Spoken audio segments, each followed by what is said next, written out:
Hello, welcome to 1x Poker Learn. I'm 1x Man, and this is the only how to play poker for beginners guide you need to start your poker journey. After watching this video, you will know the basic and be able to play your first hand of poker. So we talk about poker, the most popular version of the game, which you see in movies, on TV, and on live streams, is No Limit Texas Hold'em. And that's what we are going to learn to play in this video. The aim of Texas Hold'em is simple. Make the best 5-card poker hand from the 2-card you've been dealt and the 5 shared cards in the middle of the table, or act like you have the best 5-card hand.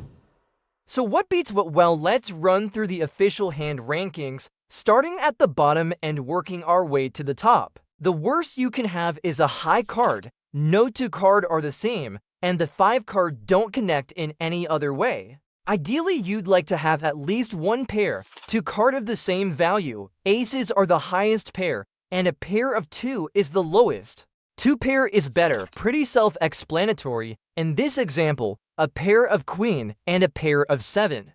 3 of a kind is also pretty self-explanatory, and it beats to pair. Next up, a straight, 5 cards in a row of different suits. Now an ace can be high or low, but no wraparounds are allowed, like queen king ace to 3 is not a hand. A flush, 5 cards of the same suit, doesn't matter what order they're in. A full house, also known as a boat, it's where you have 3 of a kind plus a pair. That is a very strong hand, but it's still beaten by quads, officially known as 4 of a kind. A straight flush is an incredibly rare hand, 5 cards in a row and all of the same suit. And the royal flush is unbeatable. It's a straight flush 10 to the ace. Please note, your chances of being dealt this hand are roughly 30,000 to 1. And those are the hand rankings. To recap, it goes high card, 1 pair, 2 pair, 3 of a kind, a straight, a flush, a full house, 4 of a kind, straight flush, and royal flush. So how does a hand of poker play out? Let's start with 3 important positions at the table. The button, sometimes referred to as the dealer button, and their immediate left, the small blind and the big blind. Before any cards are dealt, they have to put chips in. They are literally forced to bet blind, hence the name. The player in the big blind posts the current minimum bet, with the player in the small blind to their right posting half that amount.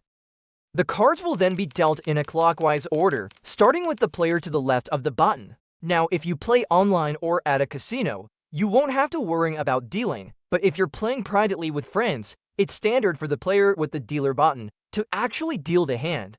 Once everyone has been dealt 2 cards that known as their whole cards, it's time to the first betting round. Now, because the players in the small blind and the big blind have already been forced to bet, so the action starts with the player to their left. This player has a decision to make based on the 2 cards they've been dealt. They can fold and wait for the next hand, but if they want to stay in, they can call. In other words, match the amount of the big blind. Or they can raise and set a new bet that every other player has to match. The minimum raise is double the big blind. And the maximum, well, it depends on the type of game, but if you're playing no limit, there isn't a maximum. At any point, a player can go all in and bet everything in front of them.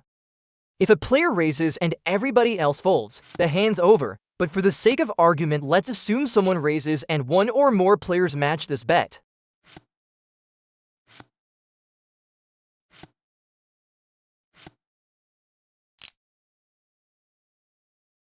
That means we move to the next round and we get to see the flop. 3 cards dealt face up in the middle of the table. These are often referred to as community cards because they are shared by all the players. So everyone now has a 5-card poker hand with more cards still to come. We then have the second betting round. The action starts with the first active player to the left of the dealer, and because there are no longer any forced baits, this player doesn't have to put chips into the pot. They can check for free. This means the action passes to the next player, who can also check or bet. Let's recap the basic actions in a round of betting. Check means I'm not betting, but I'm staying in the hand. I'm passing the action along to the next player, and I will react to whatever they decide to do. Bet means I'm putting chips into the pot. Call means I'm matching the bet. Raise means I'm increasing the size of the bet. And fold means I don't want to call the bet. I'm throwing my hand away and surrendering the pot. Remember, you can't check once there's a bet in front of you. If you're not willing to commit any more chips, you have to fold. So if we make it to the end of the second betting round, with at least a players still in, another card is dealt face up in the middle of the table. This is called the turn. Each player now has 6 cards to choose from when trying to make a good 5-card poker hand. There's then another round of betting before the river card is dealt face up next to the flop and turn. Now, everyone has 7 cards available to them. Remember, the aim of the game is to make the best 5-card hand. This could be a combination of 2 whole cards and 3 community cards. 1 plus 4, or it could be the 5 cards in the middle of the table. This is known as playing the board. After one final betting round, once all the baits are matched, it's time for showdown. This is where you finally show your hand. And if it's better than everyone else's, you win all the chips in the pot. Once a hand is over, the dealer button is move 1 spot to the left, meaning the small blind and a big blind positions also rotate clockwise. And the next hand begins, and you start again. So now you know how a hand of poker works. I'm 1xPoker Man, and this has been the guide on how to play poker for beginners from 1xPoker. Thanks for watching.